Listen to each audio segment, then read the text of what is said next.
Just ahead, we speak with Perry Browder, president of the Illinois Trial Lawyers Association, about one of the key reforms demanded by Governor Rauner, the reform of workers' comp insurance.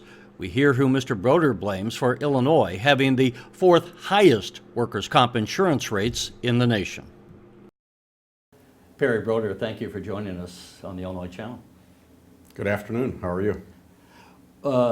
Doing well, and as we sit here, you are about halfway through. You are the current president of the Illinois Trial Lawyers Association, and there's quite a lot going on relative to the Rauner administration and some of the things they're proposing and areas of conversation such as workers' compensation, one of the things the governor is wanting to change.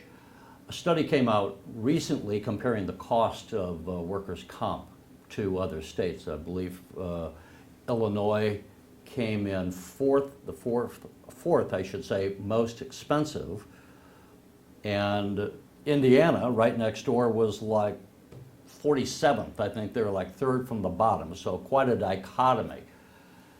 That's one of the things, as I said, that Governor Rauner wants to change because he says it's just too expensive, and people like Caterpillar say, you know, when we're going to expand and do a new plant, we're not going to even consider Illinois because of the cost of doing business in Illinois vis-a-vis workers' comp. What is your take on that? And I mean, well, let's just say, what is the Illinois Trial Lawyers' position on work comp, and should any change in your estimation be made? Well, thanks for having me this afternoon. From what the governor is talking about with his turnaround agenda in workers' comp, I think we should start off with what has happened with workers' comp in the past. There has been workers' comp reform that was done. It was done by the Senate Democrats and the House Democrats, and the former governor had signed the bill changing workers' comp, and we're now seeing those changes take effect. Workers' comp claims are down. They're not going up, which is where they wanted to be. They made some changes to help that along. As part of those changes, there have been significant savings in the cost for workers' comp, but what you're seeing is those savings aren't being passed on to the companies. The insurance companies are actually reaping the benefits of the changes that were done. And when the governor says, well, let's go back and do some more workers' comp reform, we'll drop claims even more and we'll save even more money, I think they got to step back first and say, well, let's see where those changes are and how the ones from a couple of years ago have taken place, and where do we need to go. They can't solve the state's budget crisis or the pension crisis on the back of injured workers or on people that have been hurt on the job or people that have been killed. The numbers don't add up. What they need to do now is look at some of how to, the insurance changes to pass the savings on to the companies that are there.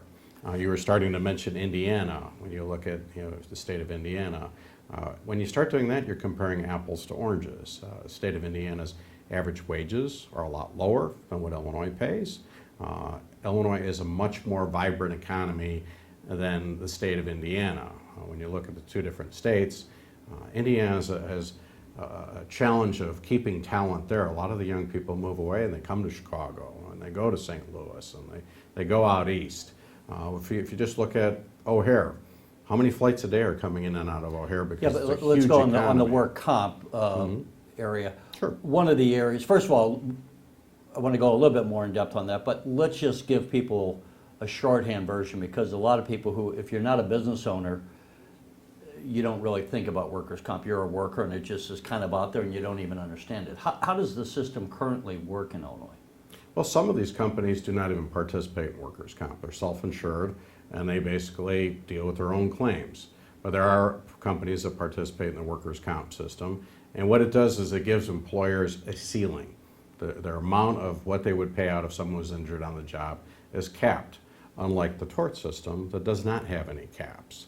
And what it gives the worker is if they're injured on the job, they're protected and they're able to bring a claim against their employer and get compensated for their injury on the job. So for example, when they lose time off, or if they're unable to work later on because they've been hurt on the job where they can no longer do that trade, they're able to get compensation. The importance for that is that these people are protected. If they get hurt on the job, they can't just get fired and pushed aside. And I think that's the thing that's nice about the workers' compensation program. And Illinois has a good workers' compensation program. And when I, by the way, ask you, I want the viewers to understand, I'm asking you representing the organization, not necessarily just your own personal views, although Sure. you can share that. But when we talk then about workers' comp, I ran into a small business person the other day, and they were saying our workers' comp is going up like $7,000, and they were livid. And we're saying, I got a friend who's down in Texas, and they saying, leave Illinois, come down here, and your cost would be much lower.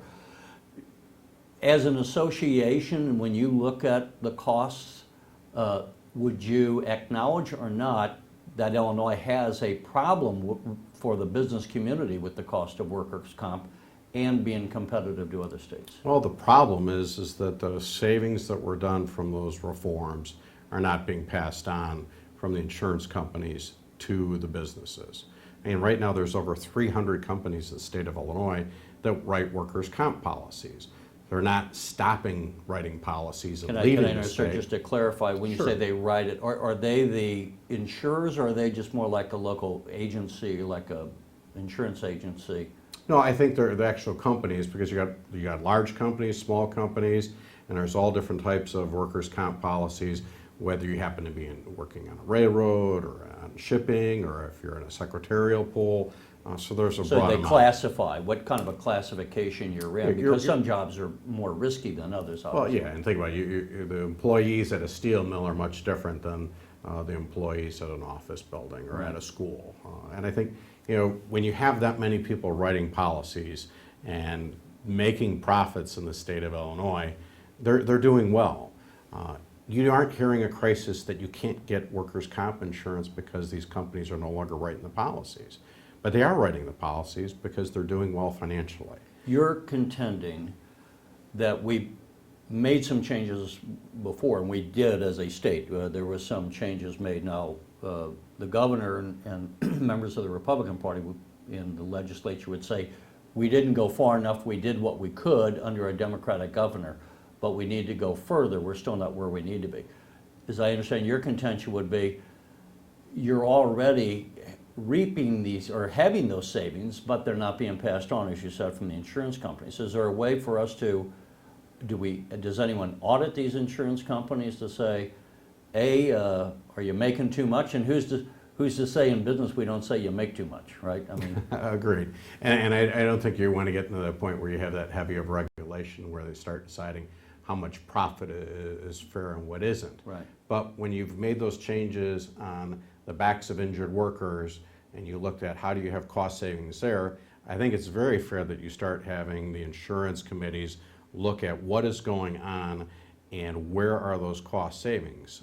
You can't just say, we have the most expensive insurance and we're just going to keep taking that off of the back of injured workers. That doesn't work. And when you were mentioning earlier about the governor and some of his friends saying, well, that was under the Democratic administration, we want to do something different. Well, they would like to eliminate all workers' comp claims and not have to pay any of them. That's not a good solution either. That's why we have a workers' comp system. I'm not sure that they're saying that. What they're saying is, and let's get into causation, which is a phrase that we talk about in the Capitol, but I want to explain that again. The nub of it, and you can correct me, it's, are you being actually injured on the job, or did you hurt your knee playing softball on Saturday night, and then you come in and put in a claim saying, I picked up a box at work and my knee popped out, and now I'm injured as a worker and you have to pay my benefits, which causes then their insurance rates to go up. What is your, as an association's position on causation, and how do we define, or how would we determine where you were injured versus whether it was on the ball field or whether it was actually at work? Well, I think that's a good example when you're talking about somebody getting injured at home or getting injured on the job. If you get injured at home, you're not going to get workers' compensation. Right. It's just not, that's not how the program is set up. Unless you came in and falsely claimed you were injured on the job. And even if you come in and you falsely claim it, that's what the workers' comp system is for. That's what discovery is for. That's what the complaint being filed for, to determine where this person got injured. When the employer wants to now blame the worker, blame them that they're all fraudulent, that they're all faking, and that everybody's getting hurt at home, they limp into work, and then they want to get paid, that's just not true. Many of these people you see are getting injured on the job. When they get injured on the job, they're being taken to emergency rooms, and you don't always have to have blood on the site to say this is a real claim. I will say some years ago, I mean, just as an example, I had a printing business back in the 1980s, and I had one fellow who claimed he had hurt his back, but you know, when deer season came, he was out deer hunting. So I mean, it was one of those things. How does cost? Yeah, and that's where the system does take that into account. But what's happening is... But do you have to hire a lawyer? I mean, I was a small businessman first, so I didn't have the time to go to court. I didn't have the money to go to court. Am I priced out of the market of defending myself because of the cost of maybe taking someone to... What do I have to do to defend myself? Would I have to sue the person? No, I think what you find is if you get a claim filed against you as an employer, you have to have workers' comp insurance if you're an employer in Illinois, and that insurance is going to defend you. That's where they're going to look into it and find out.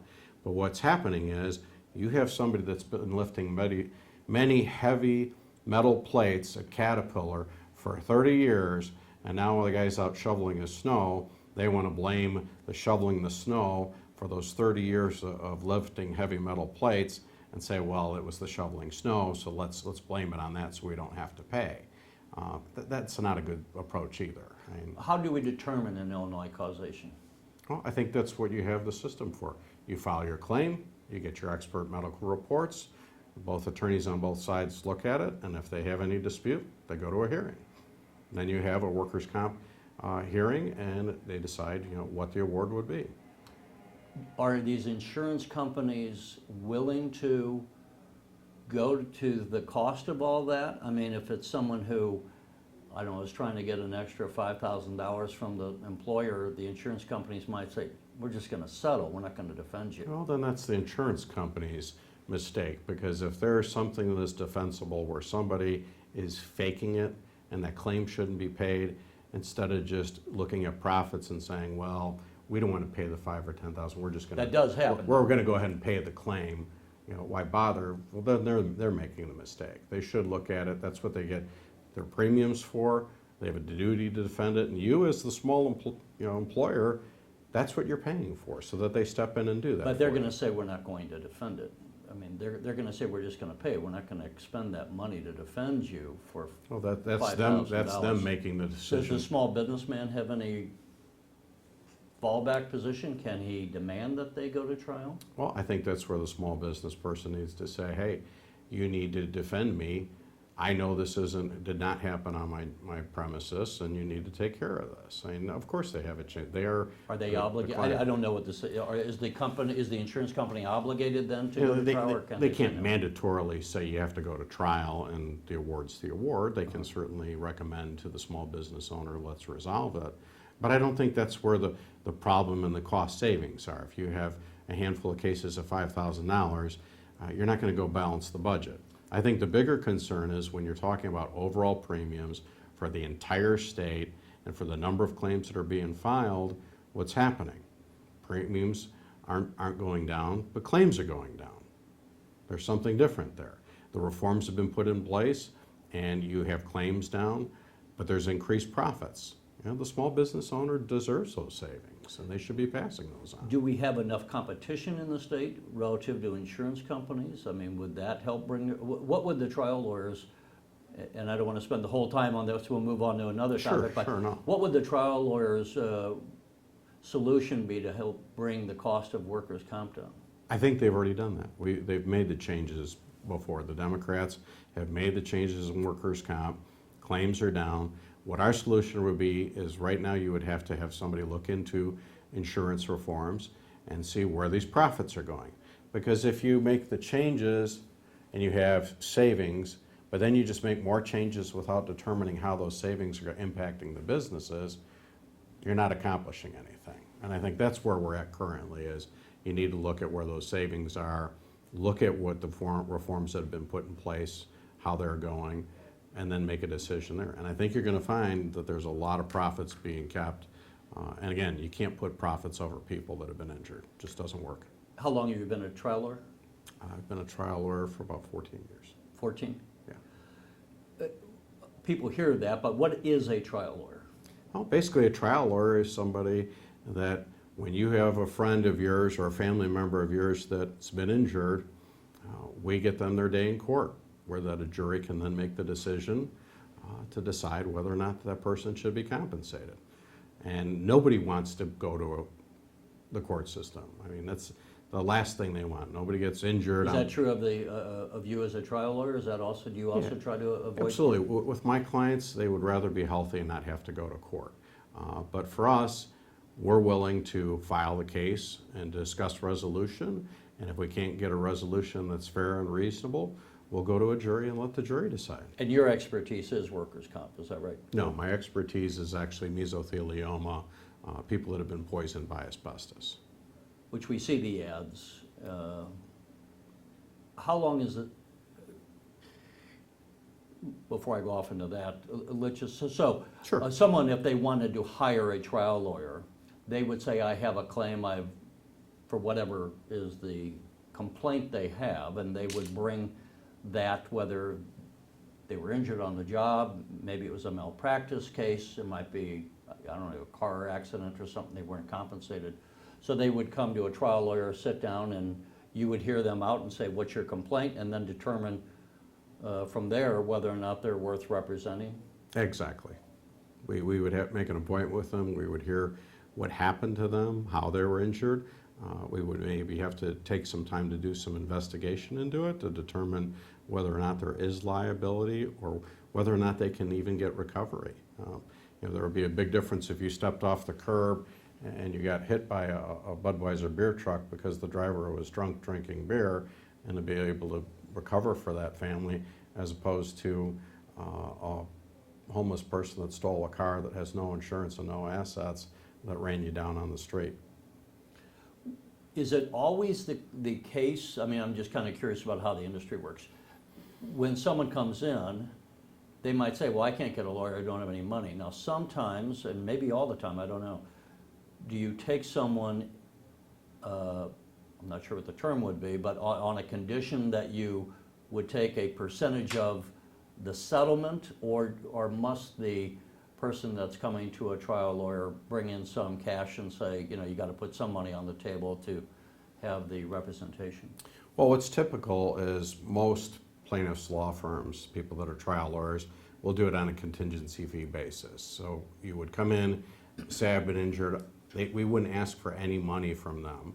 We would take on their case, and then we would represent them. And if we happen to get no recovery because the company that caused their injury now files for bankruptcy and there's no recovery, we would take the loss on that. But then if we do get recovery for the family or for the injured individual, what we do is we take a percentage of the recovery as a part of that. I suppose it could vary on whatever the attorney wants to negotiate with the client, but is there a industry standard as far as what kind of a cut you would take? It's typically 1/3. I mean, there's some areas where it's lower, where it's 20%, where that may be in a bankruptcy situation. For example, when we file bankruptcy claims to the trust, those are restricted. There may be some more complex cases where there's a lot of travel or documents involved that are very expensive. That might be up to 40%. When you talk to your fellows in the field, is there a industry standard? I'm just kind of curious, how many people that knock on your door and you sit down with them, how many do you end up actually taking as a client versus telling the other ones, you really don't have a case?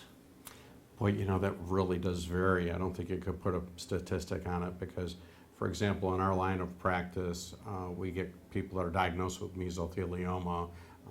So you're really focusing, as you said, you're kind of focusing for my on practice, that. they may be born and raised in Peoria, Illinois, and we can help them because they were exposed in the United States, and there's defendants that we can get recovery from. But there are also people that get mesothelioma. They come over here from New Delhi and they reside in Hoffman Estates, and there's no way we can get them recovery. And that's the same for somebody that would do, auto accident cases. I mean, There's some cases that people can take because they have been injured and there's some recovery. There may be some people that want to get recovery, but they haven't had an injury. And you can say, well, there's nothing we can do for you. You're not going to get an apology, and you're not going to get you any financial recovery. I'm trying to ask some questions as a devil's advocate here, so I don't mean to be confrontational. No, but go ahead. I want to uncover some. So when we see, as I think all of us have seen the ads for mesothelioma, Sure. first of all, is that the right way to go about getting clients? I mean, some people would say that's, I'm trying to think of the proper, just not classy, untowards, that, you come off as being the quintessential ambulance chasers kind of thing, as compared to having someone walk in your door and saying, I was injured by a bad boss or something, or people that maybe do something. Let's talk about that, just because when Sure. you and I were growing up, we didn't, I think it was not allowed to advertise on television back then, so we didn't see these ads. Now we see them. Exactly, it's Is a that- it's is a new that a good phenomenon. thing? When the Supreme Court allowed legal advertising, it changed. It went from an old school where you walked down the street or you looked at a phone book, where you got a person's name, but you didn't have ads that told you what they did. Well, the Supreme Court says you can advertise and that it's ethical. Like anything else, there's ads that are done in good taste, where they're informative. They tell people about the injury, they tell people about the services that are available, and also what their rights are. And those are good things because it's helping educate people so that they know they have rights and that they know they can get recovery if they've been wronged. Are there some ads that are done in poor taste? Absolutely. I mean, there's some Super Bowl commercials that are in good taste, and there's some that are borderline offensive. And that's something where you hope that we can encourage our peers to run more appropriate, classier ads as opposed to ones that are a bit offensive or tacky. I was going to say, every industry has its bad apples. There's bad journalists, there's bad doctors, there's bad trial lawyers. What makes for a bad trial lawyer versus a good trial lawyer? Well, I think the ARDC will tell you that. The Attorney Registration and Disciplinary Commission in the state of Illinois does a great job on that, telling you, what's a good trial lawyer and what's a bad trial lawyer. So, for example, the really bad ones eventually catches up and they lose their license. I mean, the Supreme Court suspends attorneys when they're not doing a good job, when they're neglecting their case workup, or if there's been any improprieties. And really bad attorneys will get disbarred. When it comes into the industry, I think there's a lot of things that are old and new. So, for example, word of mouth. Have you had an attorney that's helped you or your family out and has done a good job? That's a great way to start. Then you may want to start going and looking on the internet. What have the people been doing? Have they had results with verdicts? Have they done charitable work? Are they AV rated? And there's ways you can do some good research there. But I certainly always... AV meaning American Bar Rated? AV meaning it's a Martindale-Hubbell rating saying it's a superior classification they have. So there's ways that you can start researching people and what they've done. But I always recommend you start out word of mouth, if someone's had a good experience, and then you start doing your research from there. For those of us who have seen the ads of mesothelioma and maybe don't know really what it is the condition and how is it now that because I think we've gotten rid of the asbestos and so many, when I went to school, we probably had asbestos around all the pipes and all. Absolutely. Somewhere along the line, we found out that wasn't a good thing and we got rid of that. We don't build with that anymore. Where are we as a society as far as people being exposed to asbestos and who qualify? Isn't there a national pool of funds that was set up some years ago for those who are victims of mesothelioma? Yeah, for example, there's about 3,000 individuals that get diagnosed with mesothelioma each and every year in the United States. Are they still younger people or are these people that, years ago worked in shipyards? We have clients that range from their mid-30s up until their 90s, and it really depends on when they're exposed. It takes 15 years up to 60 years before that exposure to asbestos can cause the cancer to start and cause this illness. And that's why, even though a lot of products were banned in 72 and more products were banned in the late 70s, and eventually by the time you got to the 90s, even more were being banned. As these products were being removed and there was less and less exposure, over time, there's going to be less and less people that get sick from this. And we're starting to see that, where we're starting to get a little bit less statistically, because the amount of asbestos used in the United States peaked in the 70s. Right? And because there is a pool of money, I think, set aside, is there not? Well, the pool of money you're talking about is for companies that have gone bankrupt. There are some people that have Is been... it Johns Manville, am I saying that? Johns Manville is one of them. A Chicago company that went bankrupt was a United States Gypsum. You know, so when you look at some of these companies, there's active companies that still made products or exposed people to various products. And there's, you know, brake shoes went into the 80s and 90s. Asbestos cement pipe went into the 90s. So that was still out there fairly late. Pipe covering, refractories and joint compounds were banned in the 70s. So when someone comes in, one thing I'm just kind of curious, do they, if they say, yep, you worked at this place, yes, you were exposed, yes, you have mesothelioma, is the compensation set by some national agreement, or do you go in No. every case and argue independently? Yeah, with the work that we do, they're individual cases, they're not class actions. Compensation is basically set based on how much we can work up the case, their age, their lost economic damages, if they've had lost wages, dependents, as to how many dependents they have, and that's how we determine value. The sad part is, no matter what amount of money we get, we can't compensate somebody for their life, and these people are going to die from this disease. But there is companies that we can sue that are viable, but then there's what you're talking about, the trust funds for companies that are in bankruptcy. So you mentioned Johns Manville, that's a company that's in bankruptcy. For example, if you're exposed to their products, on paper your compensation is $300,000. It sounds like a pretty good start. The problem is what your actual check will get is it's liquidated damages because they've been in bankruptcy. Your compensation is $17,500. The medical bills alone exceed that for people with mesothelioma. And there are some companies that, for example, if you bought one manufacturer's brake shoes that is still a viable company and you're a mechanic and used it, you can then bring a claim against them and you might get recovery. There's other companies that have gone bankrupt that don't have any trust funds. So if you happen to be a Chrysler mechanic, you can't get compensated. You get nothing. We've covered this, the trial lawyers, and had several different discussions over the years, and also had a panel discussion once with a set of lawyers on class action suits. Were Sure. they a good thing or a bad thing, with lawyers on both sides arguing it?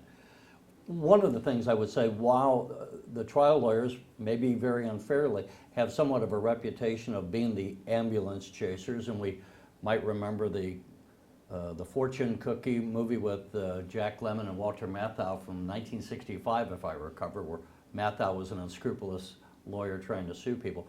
Often that is the tar that your industry gets painted with. On the other hand, I would say, we do have any number of times where somebody goes in for a C-section and maybe the doctor does something untoward and the baby dies or the mother dies.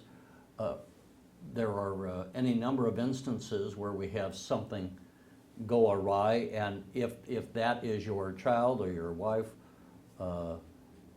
you want to have somebody do something as far as just to be punished, if not even compensated, I think, to set the record straight on the loss that you suffered. And I would say that's, I guess, how you all see yourself in the best. Is that how you would say you see yourself in the best light? And I think as lawyers, we got thick skins to know that there's lots of lawyer jokes and there's a lot of, of comedy on that, and we can take it. And even I have to laugh at some of these jokes. There is some humor to it, but. I suppose the question is, I apologize for fumbling so much. No, you're fine. In the best light, what would you say is the best of your industry that Well- you do? What is the social good that you do? And I think the best light is when you or your family member or somebody you know gets hurt, they get injured severely where they can't work. They get killed, you know, where somebody has done something wrong, and you know, a husband and wife are driving under a railroad bridge and the train collapses on them and they get buried in a pile of coal and they die. What we're able to do is get them their day in court. I mean, that's what we got the Seventh Amendment for, so that somebody can have their case heard. And people, or their peers, can decide how should these people be compensated for their losses. Because you know, we have young men and women that die that have lost out on years ahead of them because they've been injured, poisoned, or killed. There's family members that, you know, we're getting ready for somebody's wedding, you know, their daughter's wedding, and they can't make it because now they've been injured or killed. And you know, we're the last people you want to call, and we don't want to be first on your dial index. But there's a lot of good attorneys in Illinois, and Illinois has a great history of good lawyers, that if there's somebody that's been hurt or injured and that's been wrongfully caused, find the right person, get the help, and get the compensation you need. Before we run out of time, I want to touch base. You know, we were talking just before we started here. There's always new technology, and there's new technology coming out constantly. As we sit here today taping this, the FAA just came out and said if you're buying a drone, you're going to have it registered, and you can't fly it until, I believe, February the 19th. So let's take that as an example. As we were, again, just talking off camera, but let's say your daughter's having a swimming pool party in high school, and the girls are out there in their bikinis, and someone comes over and flies the drone 30 feet over the house and is taking video of it.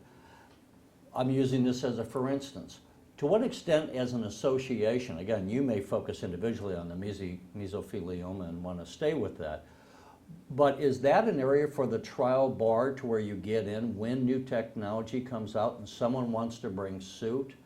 Is that one example? And I don't mean to pick on drones, but any new technology that comes out. Several years ago, people were taking pictures of women's skirts. Well, they found out there was no law against it. Sure. Absolutely. I think what you're finding in those new areas, and that's what I was talking about, Illinois having, you know, a history of good lawyers. Like, it's going to be looked at from different perspectives. So, for example, the Illinois State Bar Association would develop a committee on that and say, hey, are there things we should be looking into about drones? Privacy rights. Nobody wants a drone outside their bedroom window filming them as they're getting ready for work or going to bed. And the Illinois Trial Lawyers, we have a great group of attorneys that would look into aspects about that, because you know, what happens when that drone is not only over your pool party, but it comes down and hits one of the kids at the pool party, and now they're blinded for the rest of their life because that drone was up there unmanned and with some novice that didn't have a license and it wasn't regulated. Now this person's lost their eyesight. So that's a good thing that lawyers do. They do protect people's rights, and when they start talking about things early like that, they're great at being able to help people with privacy issues, injury issues, and kind of circling back to where we first started today when you were talking about workers' comp and insurance. And I think everybody would agree that one of the biggest goals there is to cut down on the number of injured workers that get hurt on the job. We want injuries to go down. So, for example, the employer to make safe working conditions so that less and less claims get filed. So that, you know, you talk about insurance rates and other states around, you're having good regulations so that people that aren't getting injured on the job, so that, again, those claims go down. Those are the angles that we should be looking at. Again, that sometimes when you start talking about politics and budgets and turnaround agendas, you forget why the system was ever set up. You know, so we have to step back now and then and look at the big picture. One thing the governor would say is it's a conflict of interest because the trial lawyers will give money to judges in Illinois. In Missouri, they're appointed. In Illinois, we elect the judges. And how can you go and argue before a judge that you've donated money to? He would say that's a clear conflict of interest. Is it? Well, actually, if the governor was here, he would say the only conflict of interest is to let trial lawyers donate to anything. What he wants is, to ban trial lawyers from donating any money to judges, but allow big corporations such as State Farm or Allstate to be able to donate to judges that make those decisions. And our system right now in Illinois is that we have elected judges that anybody can donate to their campaigns, Republican, Democrat, whether you volunteer your time to hand out brochures or whether you donate money to various campaigns, and that's the way our system currently is. And if you can't just ban lawyers from donating We've seen to some judges. Supreme Court races where millions of dollars are now raised. Is this something that, should we look at a different system?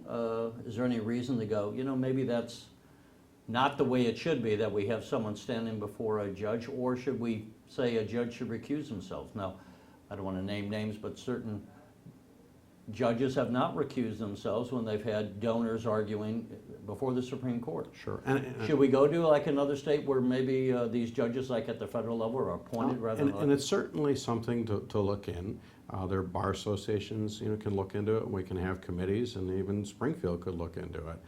Because when you talk about, there are ethical guidelines right now, so if a judge is receiving money and that individual has a case or that company has a case, the judge can and should recuse themselves from that. But for example, when you have a sitting judge that hears cases on both sides and receives money from both sides and everything's balanced, that's kind of the way the system is right now. And I don't know how you would change that short of appointments. And that's a whole separate program that you wouldn't be doing today, that you would have your panel discussion and debate whether you should have elected judges or appointed judges. Yeah, and we have done that. Yeah. Let me ask a question that may or may not be in your area of expertise, but Justice Kilbride, I think Justice Garmon of the Supreme Court, now that when they were chiefs, have argued that the court system in Illinois is grossly underfunded. I don't know if you have an opinion on that as an association or what your own experience is that. That sometimes, especially in southern Illinois, it's hard and you practice down in the Alton area? Correct. Is that something that we as Illinoisans should be concerned about? We tend, I think, to just think, well, they're going to fund the courts and they're going to have enough money to operate, but sometimes that isn't necessarily so. What is the situation that you've seen, and is that an area of concern? I think what happens whenever you have budget crises, every area gets lacking, and I don't care if it's the courts and what the salaries are for judges or public defenders or prosecutors, or even if it's Illinois State Police vehicles. Court reporters almost didn't get funded recently. There's a lot of those. So there's a lot of pressure on the court systems. And yes, it's something they need to look into. Is the compensation fair? Is it a good compensation to attract some of the best talent to judicial positions? Because you can have a lot of applicants for a position, but you really want to attract the quality applicants that are going to be able to serve the county and serve the people of that county well. And that's absolutely something they should look into. Well, I don't want to go too far afield. You're getting at the trial lawyers.